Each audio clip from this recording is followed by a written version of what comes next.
Well, welcome, Kathy, to our Leaders Who Care series. Thank you so much for having me.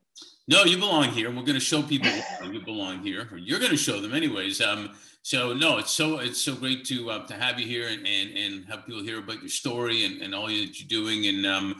And thanks to Ethan for introducing us. Got to give a shout out to him, so he won't get ticked off at me and stuff. And who I recall, and I wrote it down so I remember. I recall you said you met him at a Buddhist wedding in Woodstock, right? I did. We were both guests of the groom, and that's how we met up on this mountaintop in Woodstock. Man, that's almost romantic in a way. So can you briefly, don't tell everything because then we'll have nothing else to talk about, briefly introduce yourself? Sure, I'd love to. I'm Kathy. I live just outside of Washington, D.C. in Northern Virginia. I'm a clinical nurse by training. I've been a nurse for over 15 years, worked at the bedside in critical care, did all the hospital stuff. And then I left and went into hospice, which was something that I really, really fell in love with. It was something that I was always interested in, and then came into it. I worked as a bedside nurse in home hospice, going to take care of patients in their homes. And then over the years, I moved up and I started into hospice leadership. And then I started building hospices for agencies. And that's been my path. All right. Well, nice having you. Yeah, it's been good talking to you. What about family? You were talking about kids that know everything. I do. I have one kid who is 12 years old. I have two sons, a 10-year-old and a 12-year-old. My 12-year-old is on the verge of knowing everything. I have a wife and two cats who are very upset that they're not in here meeting you as well. Oh, I'm kind of upset too. I like when the animals come in and say hi. There's oftentimes they're better than the actual people, but that's another conversation. So you started an education in fine arts, studio arts, and then going in RN. So before we go into more deeper here, is that a word? More deeper? More deeper It is now. It is now. So when did you discover what your infamous why was? So my infamous why came on a long and twisty road. You're right. I did get my first bachelor's degree in studio art and art history. Since I was a little girl, I have always loved kind of the human experience, the plight of being human, and I loved art. My dad was an Air Force pilot and then later an airline pilot. So we had the real blessing to be able to travel quite a bit. My mother was a huge art lover. And so we used to travel and she'd always make whatever trips we went on educational, which usually meant we went to a museum for part of it. And then did other fun stuff the rest of the time. But it really gave me a true love of art and being able to see the storytelling of folks from centuries and different places. And it's just something that I truly love. So I went to school, I got a fine arts degree in studio art and art history. And I went out into the world and couldn't get a job in art, got a little lost. And I met one of my friends from school for lunch one day, and she said, you know what? I went to nursing school and I love every day. I love getting up and going to work every day. And the thing that I love most is that when I do a job at work, it's different and it's special because I did it, because my hands were on it. And at the time I was working at kind of a desk job just out of college. And I said, that's what I want. That's the feeling I want to have when I work.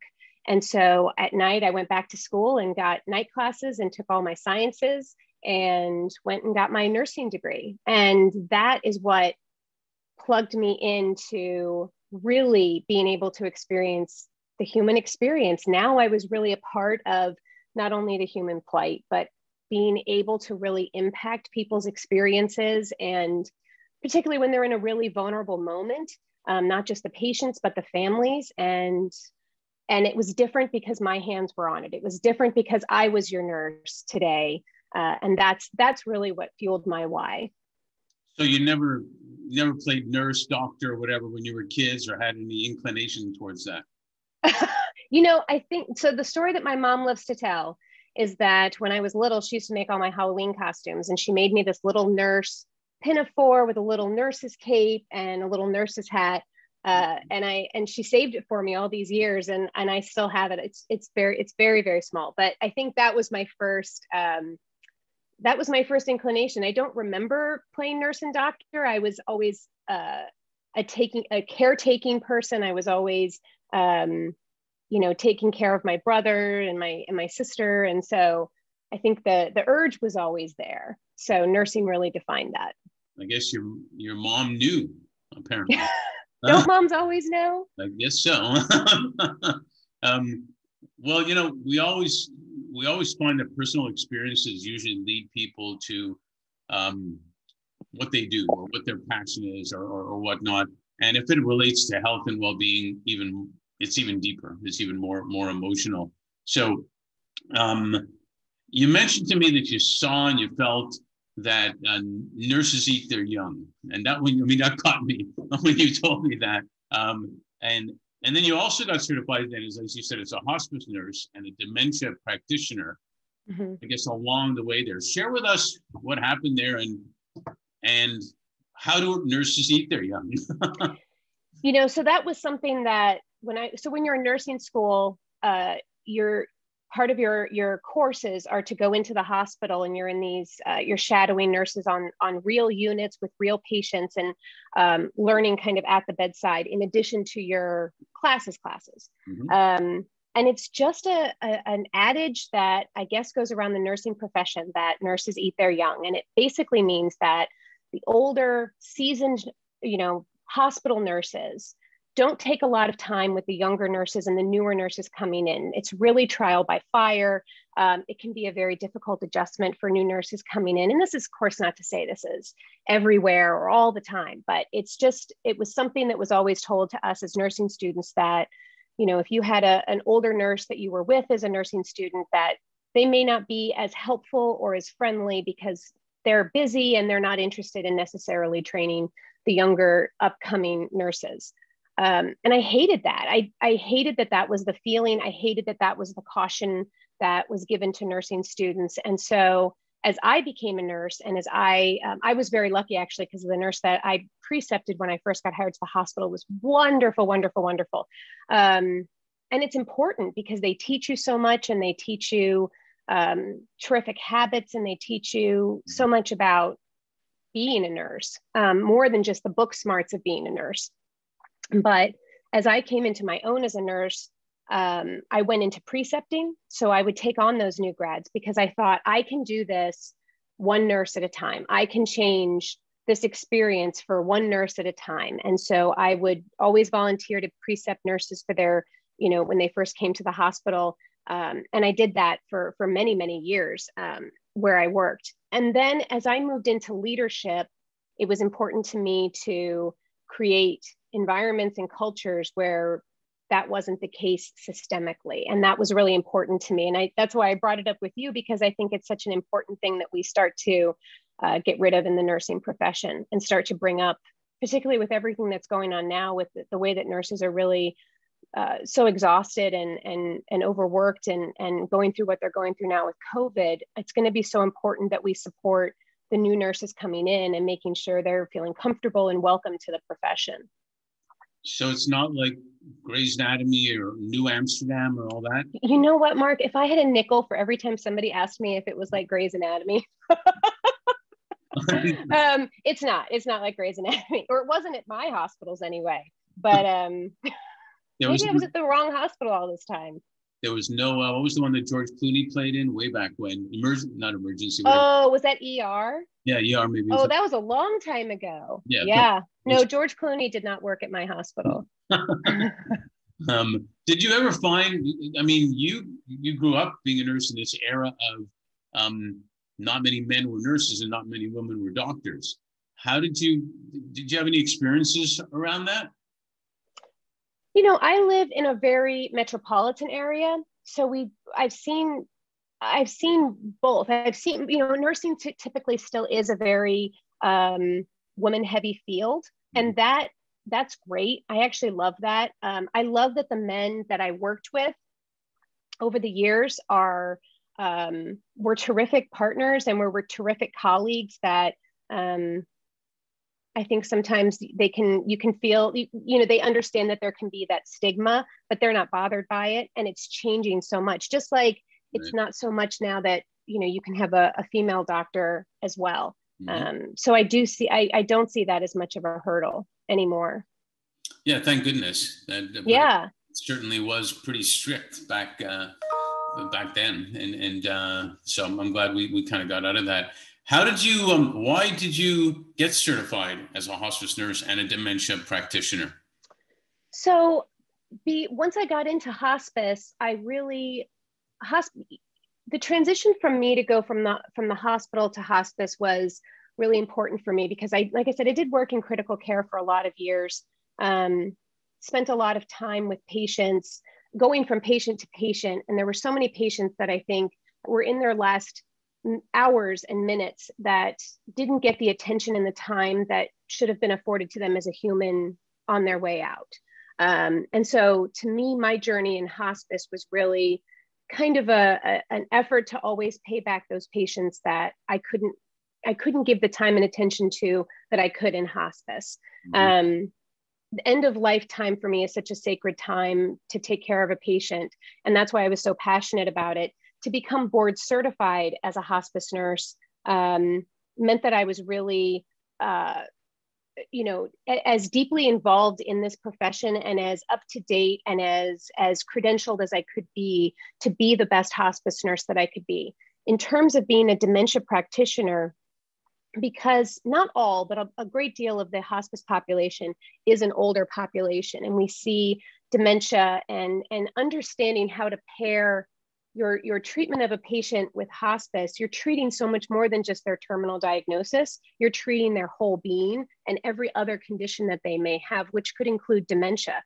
So being able to be, as prepared as possible and have as many tools in my toolkit as I could when caring for these patients enabled me to be the best caregiver I could for them. Yeah, it's awesome. My mom had dementia and then it's Alzheimer's, and I've been reading a lot more about it. And including, I remember the doctor told me I was traveling. She was in one time, I was in Florida at the time, I was traveling back and forth and back and forth. And he said to me, your mom can probably live another 15 years now, even. She has no stress whatsoever anymore. And he looked at me because he saw I was stressed out. And he was basically telling me that, but also telling me that you're going to kill yourself with this stress type of thing. So it's fascinating. There's an interesting TV series. Ricky Gervais? It's called Afterlife on Netflix. And part of it is the father has dementia and he goes to visit him. It's a very touching series and very funny also at the same time. So, because you can get funny moments out of it. I get it. And that's the case. So many people will say, isn't working in hospice so depressing? Isn't it so sad? And I think shows like that, opportunities that we have in popular culture to talk about how, death doesn't have to be a very sad thing. It is a loss, but it's still a beautiful time to celebrate this person and this life, and to appreciate the humor when it comes through is really important. Yeah, we have a client. I'm going to too much. We have a client called Lifebook that we're doing a search for, and it's a book that they developed where the people, even in hospices or elsewhere, tell their stories. And the writers put it together and leave a legacy book for them that the family can keep. And it's amazing how it also helps the person telling the story remember things and bring a spark to their eye by telling the stories to people. It's fabulous. And it's fabulous for their families too, because sometimes families don't always know the breadth of experience and adventure that some of their loved ones have had, and the opportunity and the time to sit down with them. We do something in hospice called a life review, and it's like that, and it offers patients an opportunity to talk about wonderful memories, things that were meaningful to them, trips and memories, and it's good for them because, like you said, it kind of perks them up a little bit, but it's also wonderful for the families. Yeah, and including the kids to hear all the stuff that maybe grandpa, grandma, whatever did and remember. It's fantastic. Tell me about, as you dedicated yourself to the hospice world, you talked about, or tell me about the hospice hug. You mentioned the hospice hug. So the hospice hug is a really important, it's kind of when it all comes together. So the hospice experience is it's really so unlike what Americans know their healthcare to be up to that point. The way that the services come in, the way that the care is aligned is different than, somewhat unfortunately, than what they've experienced their whole life up to that point. So when a patient comes onto hospice, they're given a nurse and a doctor and a nurse's aide, a social worker, a chaplain. We bring in equipment to help, with if they need a mechanical bed or they need oxygen or a wheelchair, any kind of equipment like that, we start to set up services for that patient. And really giving them the hospice hug is bringing all those services together kind of seamlessly, perfectly in step. Happens more often than you think. And it's when that patient is finally able to kind of relax. They've been kind of usually on this road of medicalization and treatments and doctor's visits and whatever has happened up to that journey. And when they get into hospice and they can just kind of relax, because you've got all these people here who are plugged into helping you be educated about what's going to happen, helping your family understand what's going to happen, and letting you know that, the nurse is a phone call away. If you have questions, if you need reassurance, it's all going to be there for you. And for Medicare patients, it's all free of charge. So there's a relief that people say, well, I don't know about the bed. How much is that going to cost? And you can say, you don't have to worry. So it's the relaxation and that relaxing of the family as well, because there's so much anxiety up to that point that the hospice hug is when you can really bring those patients in and let them be comfortable in the care that they're going to get and the team that's going to provide it to them. Yeah, I can see how that obviously would be so valuable at that time for everybody. I want to switch a little bit to, the healthcare system now and whatnot. And we've seen over the years that leaders of businesses have started to realize that having a social impact is actually good for business. Mm-hmm. And caring about, that's why we call leaders who care, caring about the well-being of their talent, that their employees there. And with all we see now, but hospitals being overwhelmed with everything, and we got a pandemic, we got other stuff going on too, health wise. In your opinion, how do you think leaders are handling, or what the responsibility is of leaders of business in the community to care about the financial, physical, and mental well-being of the people that work there? I mean, I think there are 100 ways to answer that question. So as a nurse leader, I really wanted to, again, just be as prepared as I could for myself, and be the best leader that I could be. And so I went, I'm just finishing up an MBA. And the school that I chose to get my MBA had a tagline that was business with humanity in mind. And that is what really brought me to them, because I wanted to get familiar with business and business practices, but also understand it in a very current and now way, where we are looking at how do we take care of our folks? How do we build good teams? How do we, how do we really take care of the people that make the business what the business really is? Mm-hmm. I think COVID has changed a lot. I think it's forced a lot of people to, in a good way, reevaluate what's important to them. So, we've got the Great Recession, or not recession, the resignation, the Great Resignation, right. Where people are realizing that they can have a different balance to their life. And it's putting the pressure, I think, on the industries to find ways of keeping their folks in something that they feel passionate about. And I think people who are passionate about their jobs stay there because they have passionate leaders. And they have leaders that are willing to share that passion and bring that passion to the work, whatever industry it is, every day. Yeah, no, you said that really, really well. And not to state the obvious, but their mental health, it goes way up as well. Yeah.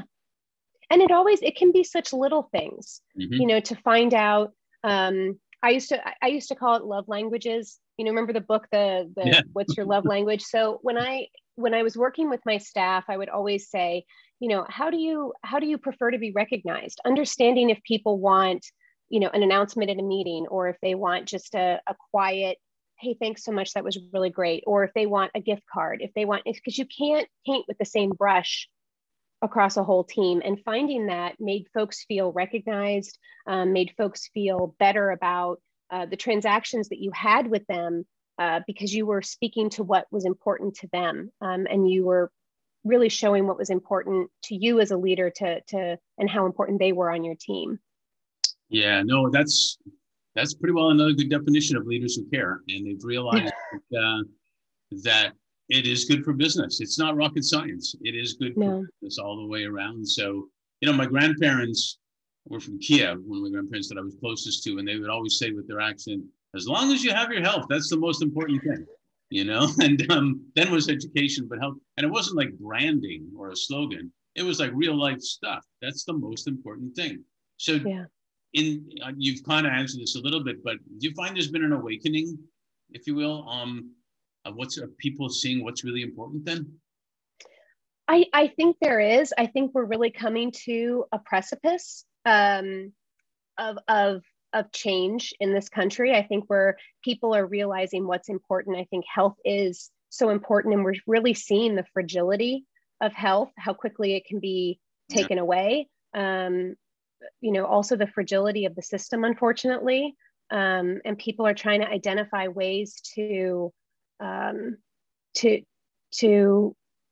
of to how to handle that situation, how to be okay with the fragility of life, and what we can do better for not only ourselves and the health of ourselves, but the health of our communities as well. I mean, healthcare is local. Healthcare is always local. Yeah. And not take ourselves so seriously. And like if the cats came in now, not be upset with it, right? So you said your grandparents always talked about, if you have your health. I'll tell you, my grandfather used to have just 100 quirky sayings. And one of the ones he used to say was, it's not the coffin that gets you often, it's the coffin they carry you often. And that was always his expression. That's pretty deep. That's pretty deep, and maybe it's a little hospice humor as well. So. It could be. It's pretty clever, actually. I like that. Hey, last part here. Client in 2021, the first quarter of 21, one client described to me 2020, and he said the year has flown by slowly, and I thought it was a brilliant statement. Yeah. It's like sweet and sour or something. It's totally opposite. But can you tell us what you're most grateful for and what you're most hopeful for? Yeah, and I'll meet your friend saying with one that I've been saying. So as a parent, we used to always say, the days are long, but the years are short. Mm-hmm. When you're right. You were saying how it just happens so quickly when they're teenagers, and then all of a sudden they're off and out. But those days sometimes can really feel like forever. But when my kids had started school, it did feel like the years go by quickly. You've got them in school, and then it's Christmas break, and then it's spring break, and then the year's over, and then it all starts again. And so I have two really terrific boys, and I just love spending time with them. I love hearing all the quirky things they say. They're such a joy to me. They're my greatest gift. And to me, what I was most grateful for was the time with them. I feel like I got 2 years with them that I wouldn't have otherwise had, because when you think about, you drop them off at school in the morning, you work a full day, you come home, there's the bustle of, dinner and homework and all of that. And before you know it, your day is over. And what happened to them today, and what did they feel, and what did they go through, and what silly things or what, things bothered them. And I know this may be an unpopular opinion, but I loved having my kids home for virtual school for when we had it, because I felt like it was just a year that we got to spend together, and hearing about their days and helping them with schoolwork during the day, and that was a real silver lining for me for this last That's year awesome. and a half. That's awesome. And real quick, what are you most hopeful for? I am most hopeful for, gosh, what am I most hopeful for? I'm hopeful for more time. I'm hopeful for more time to, always to travel, uh, to take advantage of the things that this last 2 years taught us we shouldn't take for granted. You know, time for hobbies, time for silly things with our children, travel, not always saying, you know, oh, I don't have time right now. I'm hopeful that we keep this kind of momentum of being excited about, you know, getting back to life. That's couldn't have said it better myself. Well, I'm grateful for you being one of the leaders who care. That's pretty cool. And I'm also hopeful for our kids. I got 3 boys that are fantastic too, and they're the future. So I'm hopeful that I'm hopeful we don't have short memories as well. Yeah. But stuff. So thank you for joining us. Thank you so much for having me. I've really enjoyed chatting with you.